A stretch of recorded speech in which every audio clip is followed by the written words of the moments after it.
Assalamualaikum warahmatullahi wabarakatuh. Tapi pun kembali lagi di channel Sipir 17. Saya ucapkan selamat bagi rekan-rekan yang sudah dinyatakan diterima.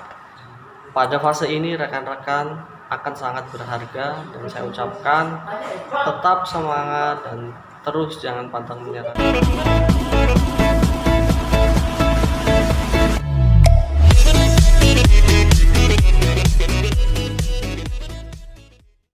Saya yakin di tahap fase ini rekan-rekan pasti melewati penuh banyak banget perjuangan rekan-rekan. Jadi jangan sia-siakan yang rekan sudah dapat sekarang, dan bagi yang belum saya ucapkan tetap semangat ya rekan-rekan.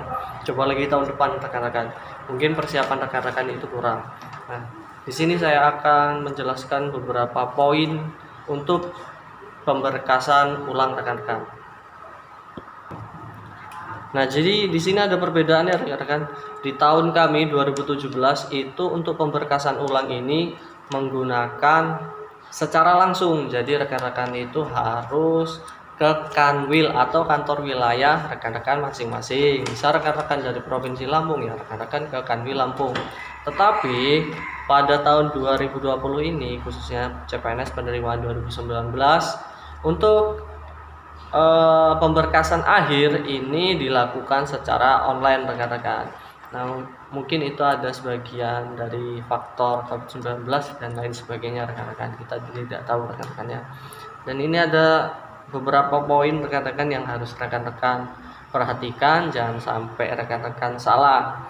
Untuk waktunya di sini, oke, kita bacakan dari awal rekan-rekan. Peserta yang dinyatakan lulus seleksi akhir dan memilih opsi untuk melanjutkan ke tahap selanjutnya wajib melakukan pemberkasan ulang secara online melalui laman sscpns sscn.bkn.go.id dengan menggunakan akun masing-masing rekan-rekan untuk pendaftaran kemarin. Nah, jadi peserta mulai pada tanggal 30 Oktober sampai dengan 15 November 2020. Jadi waktu rekan-rekan untuk melengkapi pemberkasan ini sangat lumayan panjang rekan-rekan. Kisaran 2 minggu rekan-rekan. Kalau di angkatan kami waktu itu di 2017 itu cuma 3 hari rekan-rekan. Jadi memang ya bisa dibayangkanlah 3 hari itu seperti apa untuk melengkapi pemberkasannya. Nah, jadi antara lain yang harus rekan-rekan persiapkan berkasnya adalah pas foto terbaru pakaian normal ukuran 3x4 dengan latar belakang berwarna merah. Foto di sini rekan-rekan boleh menggunakan foto formal, foto pakaian hitam putih, foto kemeja yang rapi, yang jelas, yang sopan dan rapi. Yang minim-minimnya kemeja yang rekan-rekan punya, baguslah. Nah, di sini ukuran 3x4 ya rekan-rekan berwarna merah. Pokoknya siapkan saja ukuran 2x3, 3x4 dan 4x6 karena di sini tidak dijelaskan secara rinci berapa jumlahnya. Rekan-rekan pokoknya siapkan sajalah minimal 10 10 10 ya rekan-rekan. Karena jika pun sisa nanti akan digunakan pada saat waktu rekan-rekan sudah di UPT rekan-rekan. Yang untuk poin I2, ijazah dan transkrip nilai asli pendidikan terakhir yang dijadikan dasar sewaktu melakukan pendaftaran. Di sini ada perbedaan. Di tahun kami 2017 untuk pemberkasan akhir itu menggunakan ijazah dari SD sampai SLTA. Tetapi di sini yang diminta hanya ijazah dan transkrip nilai terakhir. Jadi ikutin aturan yang sudah diberikan untuk petunjuk di sini. Jadi yang digunakan hanya ijazah dan transkrip nilai SLTA dan sederajat. Pokoknya yang digunakan untuk mendaftar kemarin rekan-rekan ya. Untuk yang I3, surat penetapan penyetaraan dari panitia penilaian ijazah luar negeri kementerian yang menyelenggarakan urusan pemerintah di bidang pendidikan khususnya ijazah yang diperoleh dari sekolah atau perguruan tinggi luar negeri. Nah, di poin I3 ini yang dijelaskan di poin ini rekan-rekan khusus untuk peserta yang dulunya sekolah di luar negeri rekan-rekan. Jika rekan-rekan itu merasa sekolah rekan-rekan itu di dalam negeri, ya tidak usah mengurus surat ini. lompati saja, kosongkan saja rekan-rekan. Untuk poin 4 atau IV, surat pernyataan 5 poin yang diketik dan ditandatangani di atas materai 6000 dengan tinta warna hitam. Format surat pernyataan dapat diunduh pada laman https://ssjn.bkn.go.id atau cpns.kemenkumham.go.id. Nah, ini surat pernyataan 5 poin ini rekan-rekan print. Sebelumnya rekan-rekan download dulu ya.